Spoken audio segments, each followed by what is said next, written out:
ma'am.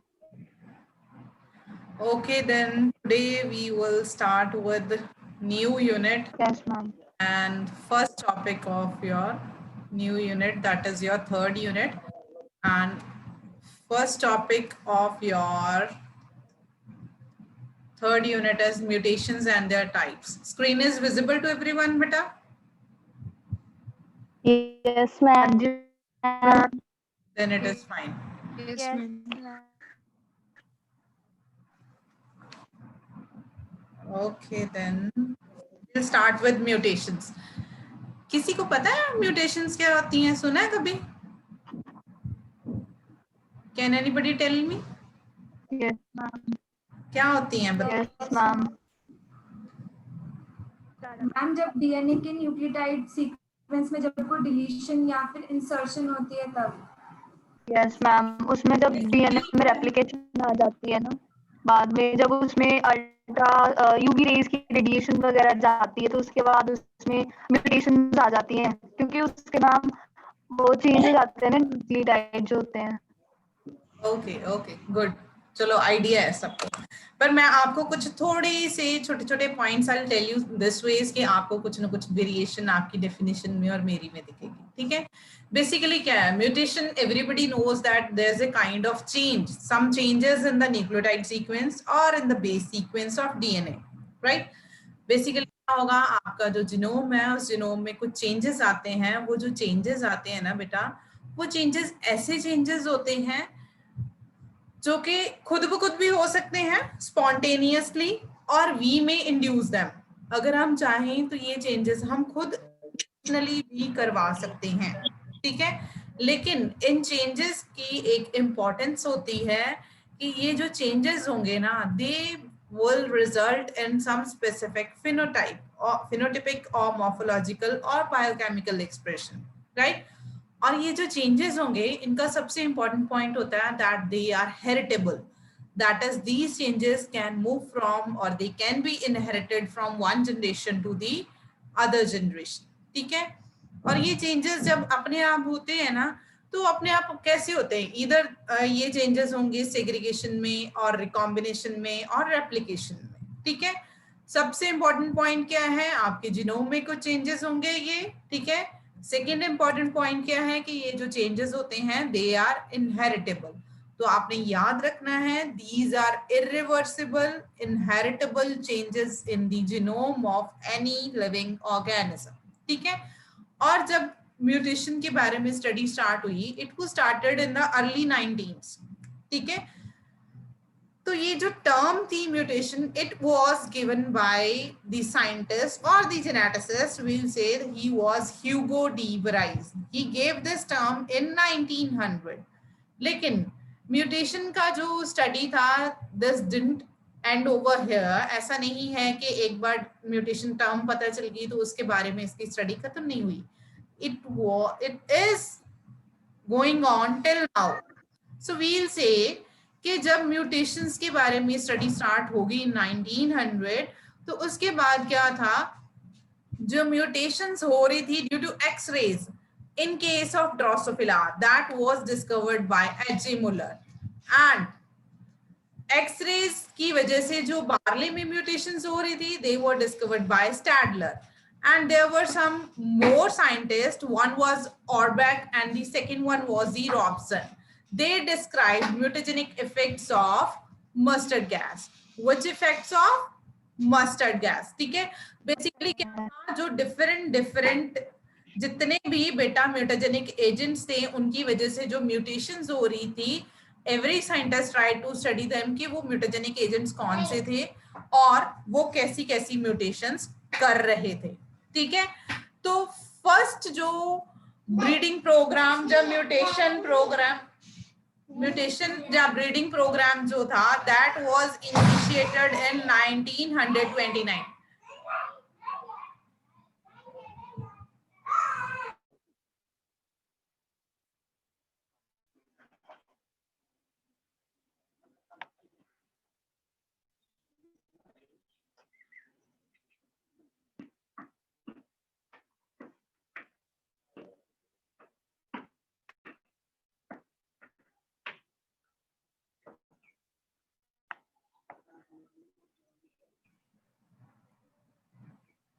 So जब ये this was about the history of mutations के एक्चुअल में म्यूटेशंस का स्टडी कैसे कैसे हो रहा था, and which were the scientist who basically we'll say they entered into this phase of study of mutations और उन्होंने इसमें अपनी inputs डाली, ठीक है। तो बेसिकली म्यूटेशंस के बारे में जब हम आगे चलेंगे तो म्यूटेशंस का इतना तो सबको क्लियर है कि हाँ जी दे आर इरिवर्सिबल चेंजेस, कुछ ना कुछ जीनोम में चेंजेस होते हैं ये, ठीक है। लेकिन instead of these points I will say there are some other characteristics of mutations. सबसे इंपॉर्टेंट क्या है इसमें एक आता पॉइंट कि मोस्टली जो म्यूटेशंस होती हैं वो रिसेसिव कैरेक्टर्स में होती हैं, रिसेसिव एलील्स में होती हैं, ठीक है। तो नो डाउट डोमिनेंट म्यूटेशंस भी एग्जिस्ट करती हैं, but most of the mutations exist in recessive alleles, ठीक है। मोस्टली जितनी भी म्यूटेशंस होती हैं they are recessive in nature, ठीक है। तो अगर बेटा डोमिनेंट में आएंगी तो ऐसे सडन चेंजेस होंगे जो बहुत जल्दी वेरिएशंस लाएंगे जीनोम में, ठीक है। और मोस्टली कंसिडर किया जाता है that most of the mutations are harmful to the organisms. If I will say about the example, जैसे आप बोलते हो कि यूवी रेज का एक्सपोजर हमारी बॉडी को बहुत कम होना चाहिए, बिकॉज ऐसे क्यों बोला जाता है, कहते हैं कि जब भी हमें यूवी रेज का एक्सपोजर होता है मोस्टली ऐसे टेरेटोजेनिक म्यूटेशंस होते हैं, टेरेटोजेनिक चेंजेस होते हैं हमारे जीनोम में which lead to mostly skin cancer, ठीक है। So most of the mutations are considered as harmful but all are not harmful. और ये जब भी होते हैं they occur randomly, they can occur at any time. इनका कोई स्पेसिफिक टाइमिंग नहीं है, कोई पर्टिकुलर फेज नहीं होता है लाइफ का जिसमें ये म्यूटेशंस होते हैं और रिकरेंट होते हैं, लेकिन दे can occur again and again in the genome. और सबसे इसमें एक इम्पॉर्टेंट पॉइंट है कि जो म्यूटेशंस होती हैं ये हमारे जीनोम में जेनेटिक वेरिएशंस को लाती हैं। अगर ये जेनेटिक वेरिएशंस को लाती हैं इट मींस इनका इवोल्यूशन में बहुत इंपॉर्टेंट रोल है, ठीक है। ये जो पॉइंट है इसको बिल्कुल लास्ट में जाके हम थोड़ा सा डिटेल में डिस्कस करेंगे, बिकॉज म्यूटेशंस का हमने बोला कि मोस्टली म्यूटेशंस जो होती हैं दे आर हार्मफुल, ठीक है।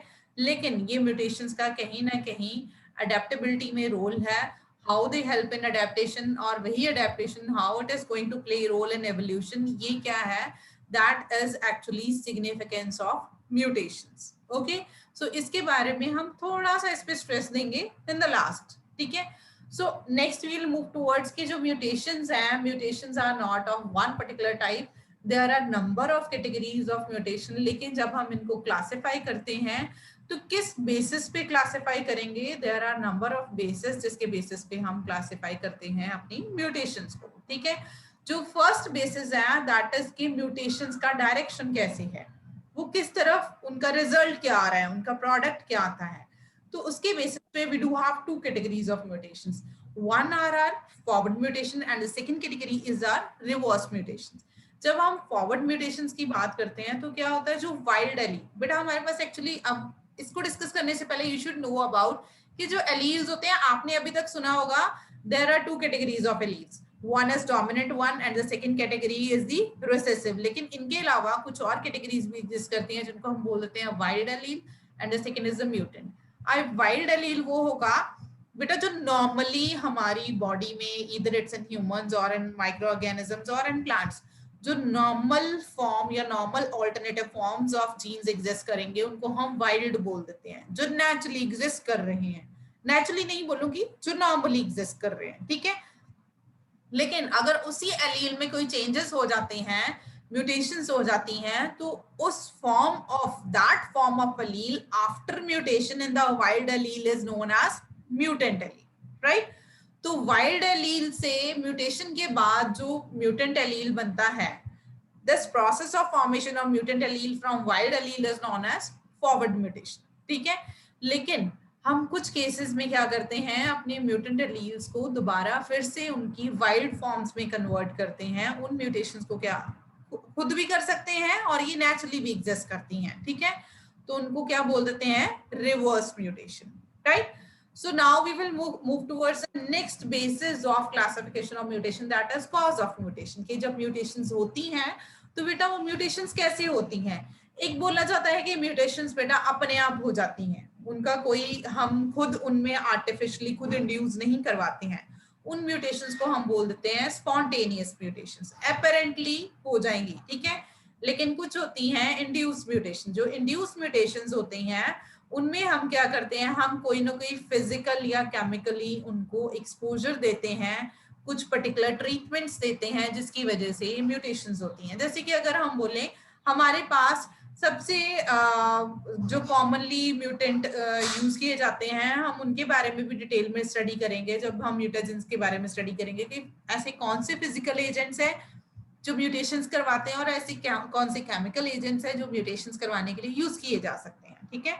उन सब का जब भी हम एक्सपोजर देंगे वो सब क्या हो जाएंगी, हमारी इंड्यूस म्यूटेशंस। जैसे हम एक्स रेज के एक्सपोजर से, यूवी रेज के एक्सपोजर से कर सकते हैं, ठीक है। एक्रेडिन डाई है उसकी वजह से म्यूटेशंस आप कर सकते हो। There are number of agents, ठीक है, which may cause mutations. all those mutations will be considered under induced mutations, right? So next is the basis is of dominance relationship. तो उसके बेसिस पे we do have 4 classes of mutations. First class is of dominant, जिनमें आपके पास mutation के बाद जो mutation हो रही है ultimately that is being occurring in case of dominant allele. That particular mutant allele is acting as dominant allele, उसको हम बोल देते हैं dominant mutation. ऐसे ही अगर जिसमें म्यूटेशन हुई है वो रिसेसिव एलील की तरह एक्ट कर रहा है उसको हम रिसेसिव म्यूटेशन बोलेंगे, ठीक है। फिर और 2 कैटेगरीज हैं, एक होता है ऑकेजनली कोडोमिनेंट, ऐसी म्यूटेशंस जो कि जैसे आपने कोडोमिनेंट जीन इंटरेक्शन पढ़ा है ना, बिल्कुल वैसा बिहेवियर दिखाएंगे जो म्यूटेशंस, उनको बोल देते हैं कोडोमिनेंट म्यूटेशंस, राइट। लेकिन कुछ ऐसी म्यूटेशंस होती हैं जो म्यूटेशंस होने के बाद वो जो म्यूटेंट एलील जनरेट होगा ना बेटा, वो कंप्लीटली डोमिनेंट बिहेव नहीं करता है, that will act as incompletely dominant one, ठीक है। उसमें जो डोमिनेंस होगा that would be incomplete dominance, तो that mutation will be considered as incompletely dominant mutation. Next हमारे पास जो बेसिस है बेटा that is of your tissue of origin, कि आपके पास जिस टिश्यू में ये आपकी म्यूटेशंस हो रही हैं वो टिश्यू का ओरिजिन क्या है, ठीक है। तो बेसिकली जैसे आप बेटा डिस्कस करते हो कि हमारी बॉडी में जो सेल्स एग्जिस्ट करते हैं they are of different categories, ठीक है। कुछ क्या होते हैं बेटा, सोमैटिक सेल्स होते हैं, कुछ क्या होते हैं, जर्मिनल सेल्स होते हैं। क्या कोई बता सकता है इनमें क्या डिफरेंस होता है सोमैटिक और जर्मिनल सेल्स में? Can anybody tell me? Tanu, do you know what are somatic cells and what are germinal cells? इतना याद नहीं आ रहा। Okay, then I will tell you कि बेटा अगर हम बात करें, कुछ ऐसे सेल्स होते हैं हमारी बॉडी में जो रिप्रोडक्शन में बिल्कुल भी रोल नहीं प्ले करते, जिनमें नहीं होता है, जिनमें माइटोसिस होता है। जब हम सेल डिवीजन की बात करते हैं, we know that this cell division किस तरह से होती है, 2 तरह से होती है, ईदर थ्रू माइटोसिस और through meiosis. I won't go in detail about mitosis and meiosis, ये सबको आता है, मैंने थोड़ा सा एक बार पहले भी डिस्कस किया था क्लास में, ठीक है। तो बेसिकली क्या है, जो सेल्स माइटोसिस के थ्रू डिवाइड होते हैं और उनका रिप्रोडक्शन में कोई रोल नहीं होता है, उन सेल्स को हम सोमैटिक सेल्स बोल देते हैं। जैसे कि क्या है, हमारे हार्ट सेल्स हैं बेटा, आपके स्किन सेल्स हैं, आपके जो नेल्स में सेल्स एग्जिस्ट करेंगे, आपके लिवर सेल्स हैं, all these are your somatic cells, ठीक है।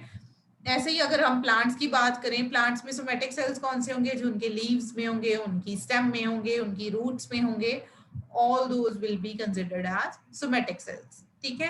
लेकिन जब हम बात करते हैं बेटा जर्मिनल सेल्स की या रिप्रोडक्टिव सेल्स की, तो जर्मिनल और रिप्रोडक्टिव सेल्स क्या होते हैं, जो आगे रिप्रोडक्शन में रोल प्ले करते हैं। जैसे कि कौन कौन से होते हैं बेटा आपके जर्मिनल और रिप्रोडक्टिव सेल्स? स्पर्म्स होंगे बेटा, और आपके फीमेल्स के केस में वह होते हैं जिनको हम oocytes बोल देते हैं।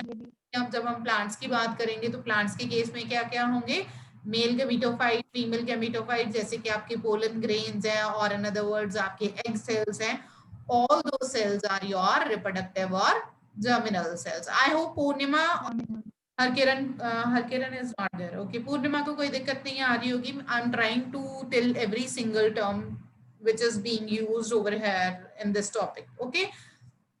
So जब हम सोमैटिक म्यूटेशंस की बात करेंगे बेटा, अब म्यूटेशंस तो सबको क्या क्या होती हैं, जो म्यूटेशंस बेटा आपकी सोमैटिक सेल्स में होंगी उनको हम बोल देंगे सोमैटिक म्यूटेशंस, ठीक है। जैसे क्या होता है बेटा, जब हम प्लांट्स की बात करते हैं तो प्लांट्स के केस में क्या होता है, आपका जो टिप पे मेरिस्टेमेटिक टिश्यू होता है, मेरिस्टेमेटिक टिश्यू है या फिर आपकी एक्सिलरी बड जो है, ठीक है, उसमें क्या होता है आपके पास वहां पर सोमैटिक सेल्स एग्जिस्ट करते हैं। अगर उनमें बेटा आपके म्यूटेशंस होती हैं सोमैटिक सेल्स में, एक्सिलरी बड में, तो उनको बोल देते हैं हम सोमैटिक म्यूटेशंस। और अगर हम एक्सिलरी बड के केस में स्पेसिफिकली बात करें तो उसको हम क्या बोल देते हैं, बड म्यूटेशन, राइट। और ऐसे ही अगर हम रिप्रोडक्टिव सेल्स की बात करते हैं तो रिप्रोडक्टिव सेल्स के केस में या रिप्रोडक्टिव टिश्यू के केस में जो भी म्यूटेशन होगी उस म्यूटेशन को हम क्या बोलेंगे बेटा, जर्मिनल म्यूटेशन बोलेंगे, राइट। तो बेटा एक इंपॉर्टेंट पॉइंट है यहाँ पे, हमने बेटा जब स्टार्टिंग में we talked about the definition of the mutation, तो हमने क्या बोला था, mutations are irreversible changes which can be inherited from one generation to the next generation, right? ऐसे ही बोला था। लेकिन आपको पता है बेटा आपकी एक जनरेशन से नेक्स्ट जनरेशन तक सिर्फ वही चेंजेस मूव करते हैं, वही म्यूटेशंस मूव करेंगी जो किनमें होंगी, आपकी जर्मिनल या फिर रिप्रोडक्टिव सेल्स में होंगी। Only those mutations will be inherited from one generation to the next generation. So please keep in mind only germinal mutations are inherited from or transmitted from one generation to the next generation. Okay. So next basis of our mutation is effect on survival. That do mutations affect the survival of any organism? They'll kill the organism or they won't kill the organism. तो हमने एक और characteristic discuss किया था, that mutations are generally or mostly they are harmful, right? तो उसी point को you are supposed to keep that point in your mind. उसकी बेसिस पे we do have first category is lethal mutations. अभी आपने क्या पीछे डिस्कस किया था, lethality. There are some alleles which are lethal for the survival of any organism, right? अगर वो किसी organism में present होते हैं they lead to the death of that particular living form. ऐसे ही डिस्कस किया था हमने lethality में, right? तो वो lethal alleles अपने आप तो बेटा ऐसे तो है नहीं कि कुछ नहीं हुआ होगा और पता नहीं कहाँ से क्रिएट हो गए, ऐसा तो नहीं है। There must be some kind of phenomenon occurring inside the genome of any life form which will be leading to the generation of those lethal alleles, ठीक है। तो क्या होता है एक्चुअल में in most of the cases mutations होती हैं which lead to the formation or generation of the lethal alleles, okay। तो जिन म्यूटेशंस की वजह से हमारे पास lethal alleles बनेंगे बेटा, उन म्यूटेशंस को हम lethal mutations बोलेंगे। लेकिन इन किस केस में बोलेंगे कि अगर आपकी जिस म्यूटेशन की वजह से आपके ऑर्गेनिज्म और इंडिविजुअल्स की death is assured, if it will kill all the individuals having these alleles, then those mutations are known as lethal alleles, lethal mutations, sorry। और ऐसे ही कुछ ऐसी म्यूटेशंस भी होंगी जो कि क्या करेंगी, मैक्सिमम इंडिविजुअल्स को, मान लीजिए म्यूटेशंस क्या हुई 100 इंडिविजुअल्स में हुई, 100 में से अगर 90 to 95 इंडिविजुअल्स की आफ्टर म्यूटेशन डेथ होती है, इट मींस दे आर सब लीथल म्यूटेशंस। अगर 100 में से 100 की ही डेथ हो जाती है तो they will be considered lethal. अगर 90 to 95 की होती है तो इट मींस दे आर सब लीथल, और वी विल से 80 to 95 के राउंड, ठीक है। और ऐसे ही एक म्यूटेशंस होंगी सब वाइटल म्यूटेशंस, जिसमें बहुत कम इंडिविजुअल्स का डेथ होगा, a very few number of the individuals will die and maximum will survive after the mutation. Those mutations will be considered as subvital mutations. अब हमने जब डिस्कस किया था कि कुछ ऐसी म्यूटेशंस होती हैं which are बहुत रेयर ऐसी म्यूटेशंस और बहुत कम ऐसी म्यूटेशंस होती हैं which are basically beneficial, maximum are harmful। तो क्या है, कुछ ऐसी म्यूटेशंस भी एग्जिस्ट करती हैं जो कुछ भी अफेक्ट नहीं डालती हैं, which are having neutral effect, जिनका presence is not going to create any kind of harm or they are not going to benefit anything, right? तो ऐसी म्यूटेशंस को हम क्या बोल देते हैं, वाइटल म्यूटेशंस, जिनका किसी ऑर्गेनिज्म के सर्वाइवल पे कोई भी इफेक्ट नहीं होगा, उन म्यूटेशंस को हम क्या बोलेंगे बेटा, वाइटल म्यूटेशंस बोलेंगे। लेकिन इन एडिशन टू दैट बेटा कुछ ऐसी म्यूटेशंस भी होती हैं जो क्या करती हैं, किसी पर्टिकुलर ऑर्गेनिज्म के सर्वाइवल को इंप्रूव कर देंगी, उसका सर्वाइवल रेट जो है उसको इंक्रीज कर देंगी, एनहांस कर देंगी। तो उन म्यूटेशंस को हम क्या बोलेंगे बेटा, super vital mutations. So please keep in mind we do have 5 categories on the basis of effect of survival. First is the lethal mutation, second is sublethal mutation, third category is your subvital, fourth one is a vital, and fifth one is your supervital mutations, right? So your next category is type of trait affected, कि actual में जब mutations होती हैं तो वो कैसे trait को affect कर रही हैं उसके बेसिस पे। जैसे हमने बोला है कि जब म्यूटेशंस होती हैं समटाइम्स क्या करती है वो आप में मॉर्फोलॉजिकल चेंजेस लाती हैं। कुछ म्यूटेशंस ऐसी होती हैं जो क्या करेंगी आपके बायोकेमिकल प्रोसेसेस को या आपके मेटाबॉलिज्म को कहीं अफेक्ट कर रही हैं, ठीक है। तो उसकी बेसिस पे we do have two categories. First category is your visible और मॉर्फोलॉजिकल म्यूटेशंस, ऐसी mutations which will alter or change the morphological feature or morphological appearance of any organism so that the effect of the mutation can be easily visualized or it can be easily detected. That particular mutation is known as visible or morphological mutation, right? Second category is our biochemical mutations. मान लीजिए कुछ ऐसी mutations हो रही हैं उनका कोई morphological appearance में changes नहीं आ रहे हैं. They are basically what they are going to change. हो सकता है किसी particular enzyme का expression वो इनहिबिट कर दें जिसकी वजह से कोई पर्टिकुलर बायोकेमिकल पाथवे जो है वो वर्कआउट ना करे, उसको नॉन फंक्शनल हो सकता है, ठीक है। हो सकता है किसी पर्टिकुलर एंजाइम को वो ओवर एक्टिवेट कर दें, उसका ओवर एक्सप्रेशन करवा दें। So the changes in the biochemical production caused by such mutations are known as biochemical mutations, right? Mutations. इसके अलावा बेटा यही नहीं कुछ और बेसिस भी हमारे पास एग्जिस्ट करते हैं। Next basis of our classification is that is quantum और quantity of the morphological change produce के आपके हमने पीछे बोला ना कुछ होंगी मॉर्फोलॉजिकल म्यूटेशंस जिनको हम विजिबल म्यूटेशंस बोलते हैं, दूसरी हैं बायोकेमिकल। अब ये जो मॉर्फोलॉजिकल है ना बेसिकली हम उनको आगे क्या कर सकते हैं, डिफरेंशिएट कर सकते हैं। ये जो म्यूटेशंस है उनको आगे क्लासिफाई कर सकते हैं। कैसे कर सकते हैं? We can classify them into again two categories. One are macro mutations, second one is micro. अब ये जो terms है they are explaining themselves. Macro means something bigger, something is larger in amount. Second micro are something is small in amount, ठीक है। जब हम macro mutations की बात करते हैं वो क्या करते हैं, कुछ ऐसे changes produce करते हैं that can be easily detected और उनको detect करने के time हमें कोई दिक्कत ना आए, ठीक है। We don't face any problem while the detection, ठीक है। तो ऐसी mutations which are produced in bulk जो खुद को बहुत ज्यादा अमाउंट में एक्सप्रेस करती हैं mutations, ठीक है, अपने प्रोडक्ट को, तो those mutations are considered as macro mutations, right? तो इसकी सबसे कॉमन एग्जांपल है कि जो शीप है, शीप के केस में अगर शॉर्ट लेग्स अपीयर होती हैं बिकॉज ऑफ म्यूटेशन तो that is a macro mutation, short leg mutation in case of sheep, ठीक है।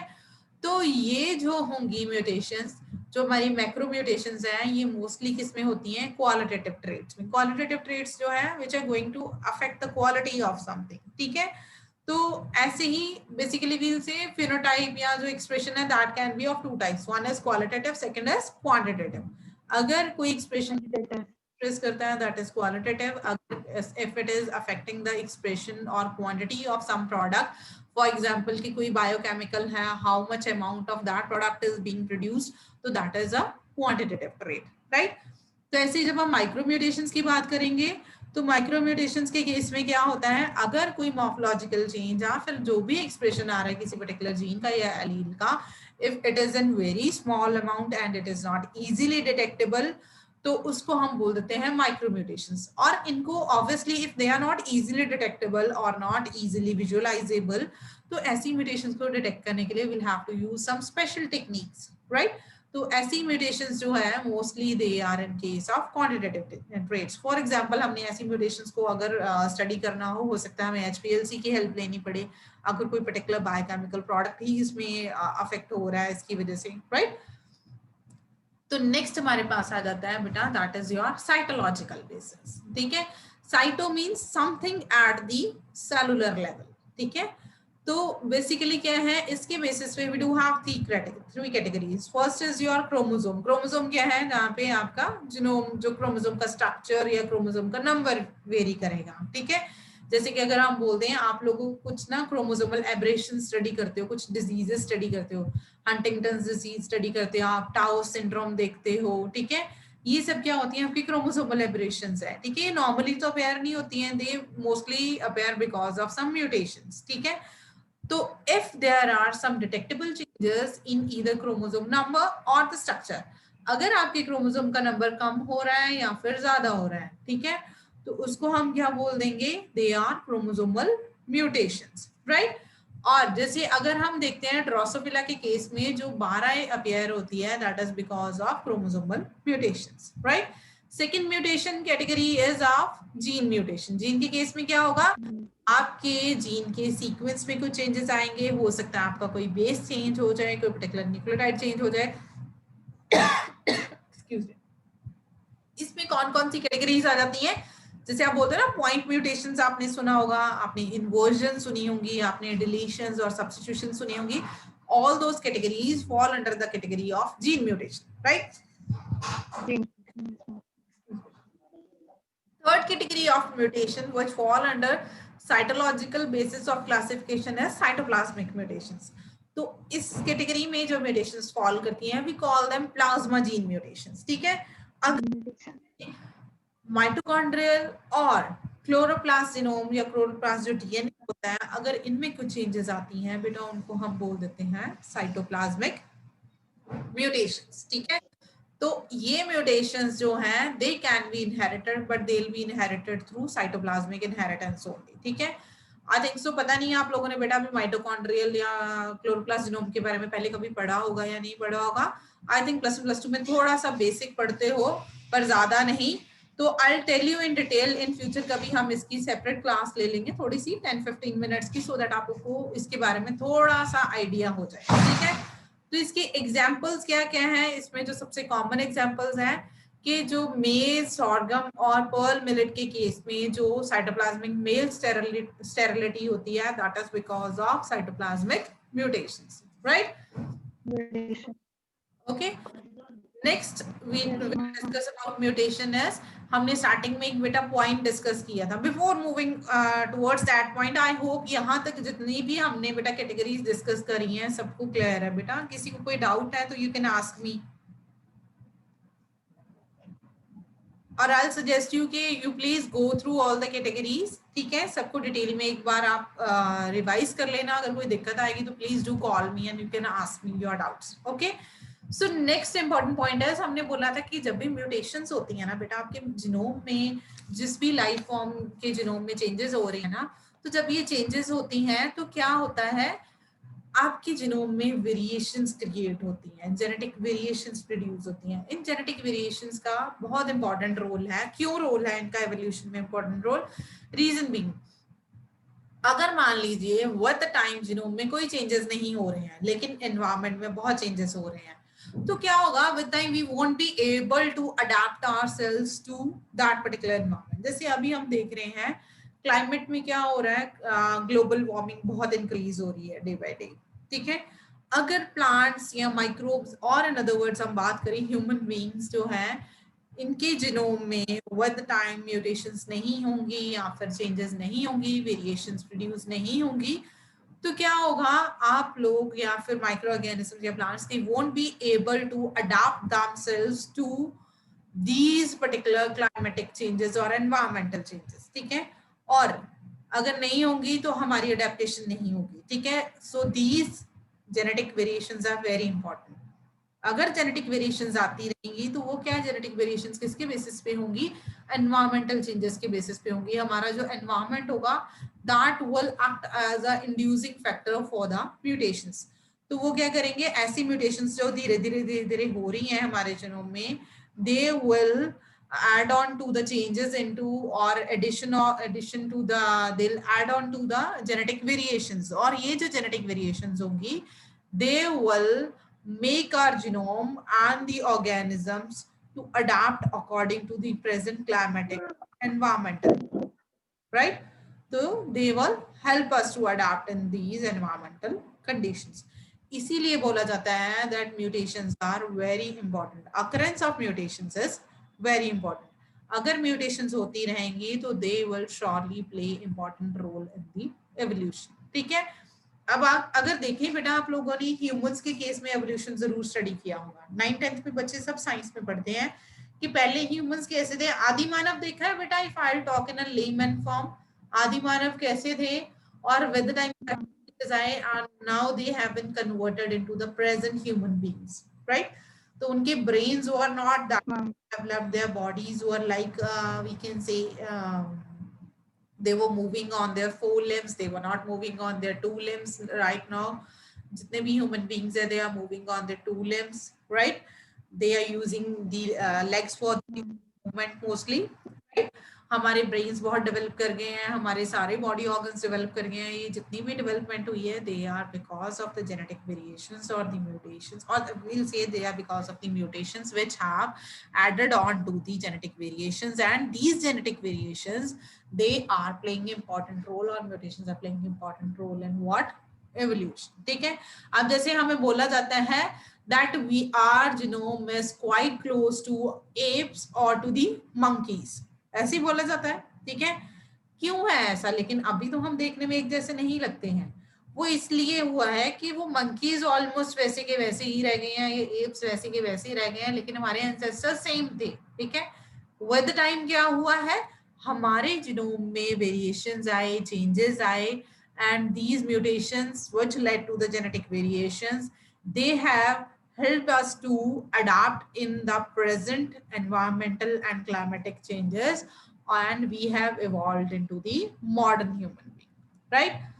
So this much is from my side. If you are having doubts, beta, you can ask me. If you want, you can ask me.